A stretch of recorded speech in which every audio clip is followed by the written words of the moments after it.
ආයුබෝවන් සිසු දරු දැරියනි. අපොස්ස සාමාන්‍ය පෙළ විභාගයට මුහුණ දෙන ඔබ පෙරදිග සංගීත විෂයට අදාළව අධ්‍යයන දෙකකින් විභාගයට මුහුණ දිය යුතු වෙනවා.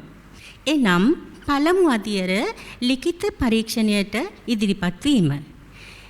එමෙන්ම දෙවන අධ්‍යයන ඔබ ප්‍රායෝගික පරීක්ෂණයට මුහුණ දීම.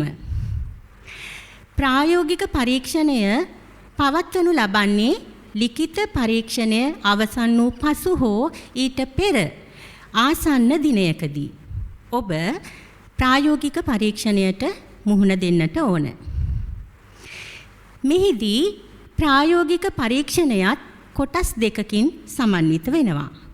එනම් ශ්‍රවණ පරීක්ෂණය සහ ඒකලව ගායන වාදන ඉදිරිපත් කිරීමේ පරීක්ෂණය. හොඳයි. දරු දැරියනි, අපි දැන් මුලින්ම බලමු ඉන් ශ්‍රවණ පරීක්ෂණයට ඔබ මුහුණ දිය යුතු වන්නේ කෙසේද කියලා.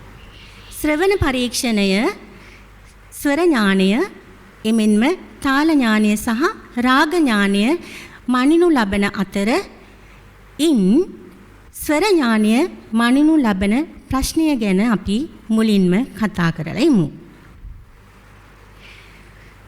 ස්වර ඥානය මනිනු ලබන ප්‍රශ්නයේදී පරීක්ෂක මණ්ඩලය විසින් මධ්‍ය සා සිට උච්ච සා දක්වා ඇති ශුද්ධ ස්වර අතරින් ස්වර 4ක් ආකාරයෙන් හෝ ලකාරයෙන් ගායනා කරනු ලබනවා.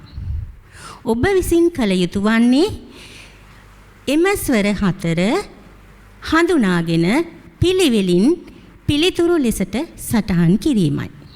හොඳයි දරු දැරියනි, මම දැන් ස්වර 4ක් ආකාරයෙන් ගායනා කරනවා. ඔබ එම ස්වර 4 ඉතා හොඳින් ශ්‍රවණය කරලා එම ස්වර හඳුනාගෙන ඒ ස්වර 4 පිළිවෙලින් ප්‍රශ්න පත්‍රයේ නිවැරදි පිළිතුර ලෙසට සටහන් කරන්න.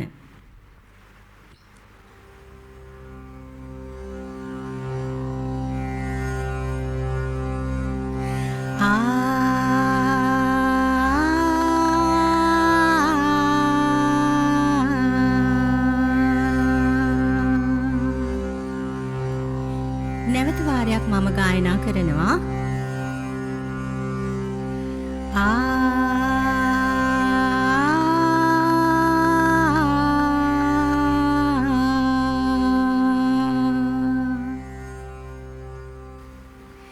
හොඳයි දරු දැරියනි, මම දැන් එම ආකාරයෙන් ගායනා කළ ස්වර 4 ස්වර වලින්ම ගායනා කරනවා.